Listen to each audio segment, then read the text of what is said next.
تو اس جھوٹ کی وجہ سے ایک تو اللہ سے جھوٹا ایگریمنٹ اور دوسرا منہ سے بھی جھوٹ بولتے تھے. تو جھوٹ ایک نفاق کی بڑی علامت ہے. جھوٹ کا مطلب کیا ہے؟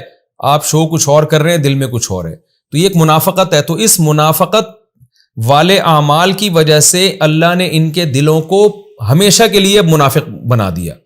یعنی منافق کی بھی دو قسمیں. ایک منافق وہ ہوتا ہے جس کو توبہ کی توفیق مل گئی، جیسے جلاس نامی منافق کو توبہ کی توفیق مل گئی. ایک منافق وہ ہے جو اتنا آگے جا چکا ہے کہ اس کو توبہ کی توفیق بھی نہیں ملے گی. تو یہ ان منافقین میں سے ہے کہ اس نے ایسے کام کیے، بار بار اللہ سے جھوٹ بولے اور معاہدے کر کے پیچھے ہٹ گیا. اللہ نے مہر لگا دی دل پہ کہ اب تو تیرا ظاہر کچھ اور باطن کچھ ایسا ہی رہے گا، اب تیری زندگی اسی طرح گزرے گی. اب تیرے اندر وہ غیرت ہی ختم ہو جائے گی جس غیرت کی بیس پر انسان کو احساس ہوتا ہے کہ یار میں لوگوں کے سامنے کچھ اور ہوں، اندر کچھ اور ہوں. تو یہ احساس اب اللہ تو اس سے ختم کر دیں گے. حدیث میں آتا ہے کہ جب یہ آیتیں نازل ہوئی نا، یہ پچھلی آیت جب نازل ہوئی نا، وَمِنْهُمْ مَنْ عَاهَدَ اللَّهَ لَئِنْ آتَانَا مِنْ فَضْلِهِ، کہ ان میں بعض ایسے ہیں جنہوں نے اللہ سے معاہدے کیے تھے کہ اللہ نے ہمیں دیا تو ہم صدقے کریں گے. یہ آیت جب نازل ہوئی تو یہ ایک دم جو ہے نا ڈر گیا کہ یار یہ تو اللہ نے میرے راز پورے کھول دیے سب دنیا کے سامنے. تو یہ جو ثعلبہ ابن حاطب تھا، اس کو احساس ہوا کہ یہ تو قرآن میں آیتیں نازل ہو گئیں میرے بارے میں. اس کا خیال یہ تھا کہ میں جانتا ہوں، نبی جانتے ہیں، اللہ جانتا ہے، باقی دنیا میں کسی کو کیا پتا. لیکن جب قرآن کی آیتیں بن کے یہ بات نازل ہو گئی تو وہ ایک دم اس کو ذلت محسوس ہوئی کہ میں تو پوری دنیا میں ذلیل ہو جاؤں گا. تو وہ زکوٰۃ لے کر آیا نبی صلی اللہ علیہ وسلم کے پاس ان آیتوں کے نازل ہونے کے بعد. پہلے نبی نے نمائندہ بھیجا زکوٰۃ دو، اس نے کہا نہیں دوں گا. جب یہ آیتیں نازل ہوئی نا تو پھر اپنی ذلت کو بچانے کے لیے وہ زکوٰۃ لے کر آیا اور آپ صلی اللہ علیہ وسلم نے زکوٰۃ لینے سے انکار کر دیا. وہ بہت اس نے اصرار کیا کہ آپ لے لیں زکوٰۃ، میں دینے کے لیے تیار ہوں. نبی نے نہیں لیا.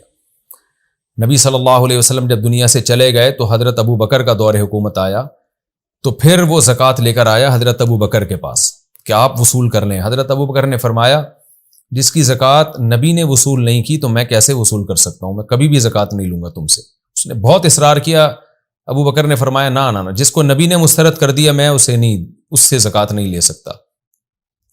حضرت ابو بکر کا انتقال ہو گیا. حضرت عمر کے دور خلافت میں وہ حضرت عمر کے پاس آیا. اچھا، میں جو روایتیں پیش کرتا ہوں نا، حوالے میں نہیں دے رہا ہوتا کہ فلاں کتاب کے فلاں صفحے پر. اس کی وجہ یہ ہے کہ میں نے یہ التزام کیا ہے کہ میں جو بھی تفسیر میں حدیث بیان کروں گا وہ صحیح حدیث ہی ہوگی، مستند ہی ہوگی. لہذا میرے اس لیکچر میں کسی کو بھی اعتراض ہونا کہ بھئی یہ حدیث مفتی صاحب کہاں سے بیان کر رہے ہیں، تو آپ گوگل پہ لکھیں یا تفسیر کی کتابوں میں دیکھیں، آپ کو مستند کتابوں میں بہت ساری کتابوں میں وہ حدیث مل جائیں گی. تو میں اس کا التزام کرتا ہوں کوئی کمزور روایت پیش ہی نہ کروں. تو اس لیے میں نے اس کو، تاکہ ہمارا لیکچر کنٹینیو چلتا رہے، اس لیے پھر میں اس کو حوالے کے بغیر پیش کر دیتا ہوں، ورنہ وہ ساری حدیثیں مستند ہی ہیں. کسی کو کسی روایت پہ کوئی اشکال ہو تو وہ مجھ سے رابطہ کر سکتا ہے کہ بھئی یہ والی روایت پر تو فلاں محدث نے کلام کیا ہے تو سند کے لحاظ سے ضعیف ہے. تو میں پھر اس کی ڈیٹیل آپ کے سامنے انشاءاللہ بیان کروں گا، اور اگر بالفرض ثابت ہو جائے ضعیف ہے تو میں رجوع کا اعلان بھی کروں گا. لیکن میں بہرحال اس کا التزام کرتا ہوں. کہیں کسی روایت کی سند کی مجھے پوری تحقیق نہیں ہوتی تو میں تفسیر میں بتا دیتا ہوں کہ یہ روایت تو ہے لیکن اس کی سند کی تحقیق نہیں ہے، کیونکہ وہ تحقیق میں اختلاف بہت ہوتا ہے تو اس میں بہت وقت لگتا ہے، اس لیے میں پھر اس کو مبہم چھوڑ دیتا ہوں. تو حضرت عمر رضی اللہ تعالیٰ عنہ کے پاس پھر وہ آیا اور کہنے لگا کہ آپ مجھ سے زکوٰۃ وصول کر لیں. حضرت عمر نے فرمایا جس کی زکوٰۃ ابو بکر نے وصول نہیں کی، نبی نے وصول نہیں کی، تو میں کیسے وصول کر سکتا ہوں؟ تو وہ ساری زندگی اسی کوشش میں لگا رہا. حضرت عثمان کا دور خلافت جب آیا تو اس کی موت واقع ہو گئی. تو یہ کیوں وصول نہیں کی گئی ہے؟ دیکھیں، جب بھی کوئی توبہ کرے تو اسلام کا حکم ہے کہ توبہ قبول کی جائے گی. تو اس اصول کی روشنی میں تو نبی کو بھی زکوٰۃ وصول کر لینی چاہیے تھی. جیسے جلاس نامی منافق جو نبی کو قتل کرنے کی جس نے کوشش کی، جب اس کی توبہ قبول کر لی، حالانکہ قتل کی کوشش تو زیادہ بڑا جرم ہے، تو اس کی تو بطریق اولا توبہ قبول کرنا چاہیے تھا. اس نے تو ایک کم درجے کا ظلم کیا کہ زکوٰۃ دینے سے انکار کیا.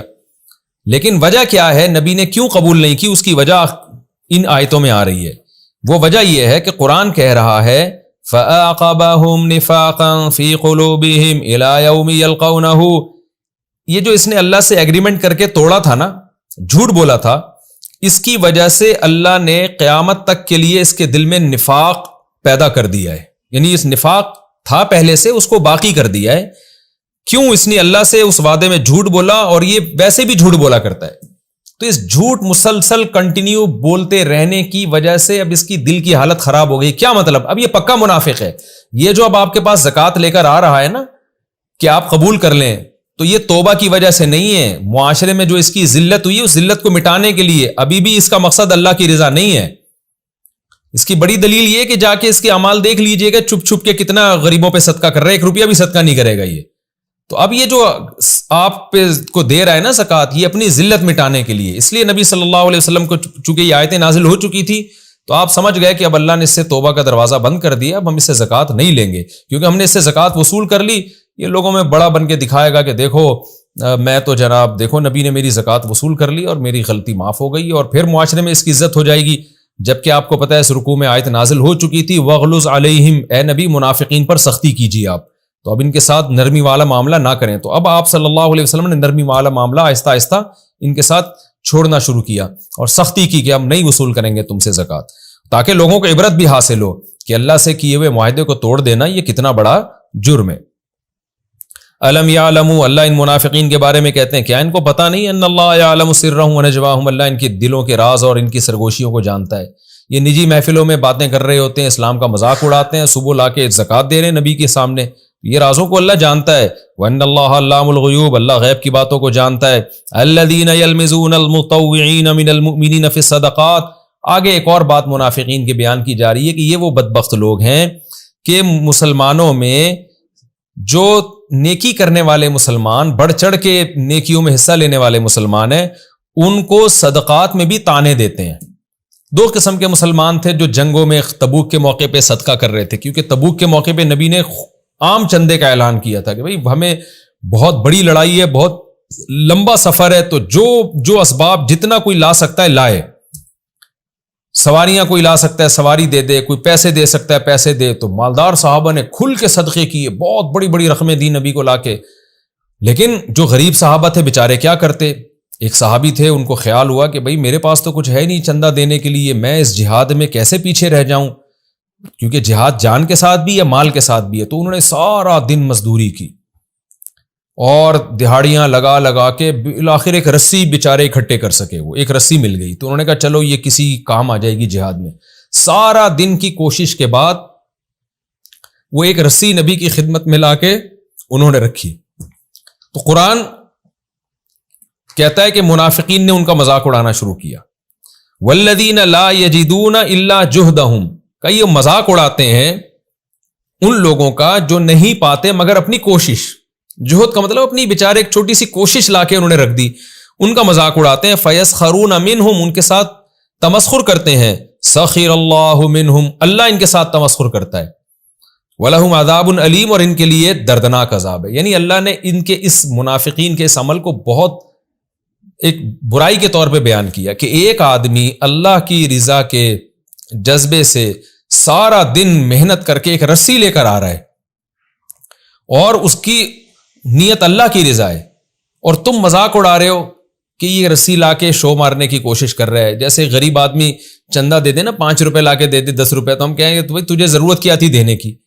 تو منافقین نے طنز کرنا، جو زیادہ مال لے کر آ رہے تھے منافقین ان کو تانا دے رہے تھے شو مار رہے ہیں، اور جو تھوڑا مال لے کر آ رہے تھے ان کو کہہ رہے تھے تمہارے اس مال کی ضرورت کیا ہے، تم انگلی کٹا کے کیوں شہیدوں میں نام لکھوانے کی کوشش کر رہے ہو، کیوں شو مارنے کی کوشش کر رہے ہو کہ ہم بھی چندہ دیں گے. تو ہر نیکی میں جو ہے نا، ہر نیکی کی کام میں رکاوٹ. تو اللہ کو کتنا غضب آیا، اور ان صحابی کا اللہ نے کیسا تذکرہ کیا کہ تم ان کا مذاق اڑاتے ہو جو مزدور سارا دن مزدوری کر کے اللہ کی رضا میں ایک رسی لے کر آتا ہے. سخیر اللہ منہم، اللہ تمہارا مذاق اڑاتا ہے کہ تم کیسے احمق اور بے وقوف ہو کہ ایسے صحابی کو جو اللہ کی رضا کا متلاشی ہے اس کا مذاق اڑا کے اپنی آخرت برباد کر رہے ہو. تو وَلَهُمْ عَذَابٌ علیم، ان کے لیے دردناک عذاب ہے جو مذاق اڑا رہے. میں جب یہ آیت پڑھتا ہوں مجھے بڑا لطف آتا ہے کہ اللہ کو ان صحابی کا عمل کتنا پسند آیا. حالانکہ وہ ایک رسی جہاد میں کیا کرے گی، غزوہ تبوک میں اتنا لمبا سفر، اس ایک رسی کی کیا ویلیو ہے. اس کی ظاہر جہاد میں لاکھوں کروڑوں روپے کا سرمایہ چاہیے ہوتا ہے، تو وہ ایک رسی کیا کر لے گی. لیکن اللہ کو ان صحابی کی وہ رسی کتنی پسند آئی کہ منافقین نے جب اس صحابی کو تانا دیا ہے تو اللہ نے ان منافقین کے لیے دردناک عذاب کی آیتیں قرآن میں نازل کر کے ان صحابی کا دفاع کیا ہے. چندہ تو بہت سے لوگوں نے دیا تھا، لیکن دفاع اللہ کس کا کر رہا ہے؟ ان صحابی کا جو رسی لے کر آئے تھے۔ اس سے پتہ چلتا ہے کہ اللہ کے ہاں اخلاص کی کیا ویلیو ہے، اور اس سے یہ بھی پتہ چلتا ہے کہ ہمارے نبی صلی اللہ علیہ وسلم واقعی سچے پیغمبر تھے، ورنہ وہ اس رسی لانے والے کو کہتے بھائی تجھے کیا ضرورت ہے۔ جس کی نظر اسباب پر ہوتی ہے وہ رسیوں کے ویلیو نہیں دیتا، وہ بڑی بڑی رقموں کو ویلیو دیتا ہے، لیکن ہمارے نبی بھی ان صحابی کو ویلیو دے رہے ہیں، اللہ بھی ان صحابی کو ویلیو دے رہا ہے، ان کی قدر و قیمت اللہ کی نظر میں، اور ان کو تانا دینے والے منافقین کے لیے دردناک عذاب کی آیتیں نازل کر رہا ہے اس صحابی کے دفاع میں جو رسی لے کر آ رہے ہیں۔ اس سے پتہ چلتا ہے کہ بھائی اللہ کی نظر میں عمل میں اخلاص کی اور آپ کی محنت کی کتنی ویلیو ہے، اور یہی وجہ تھی مسلمانوں کی ترقی کی اور دنیا میں غلبے کی کہ وہ اخلاص کے ساتھ کام کرتے تھے، اسباب پہ ان کی نظر نہیں ہوتی تھی۔ استغفر لہم او لا تستغفر لہم، اے نبی آپ ان بدبختوں کے لیے استغفار کریں یا نہ کریں، یہ جو تانے دے رہے ہیں۔ ان تستغفر لہم 70 مرتن، اگر آپ ان کے لیے 70 مرتبہ بھی استغفار کریں گے، فلن یغفر اللہ لہم، اللہ ہرگز ان کی مغفرت نہیں کرے گا۔ ذالک بانہم کفروا باللہ ورسولہ، اس لیے کہ انہوں نے اللہ اس کے رسول کے ساتھ کفر کیا ہے، حقیقت میں یہ کافر ہیں۔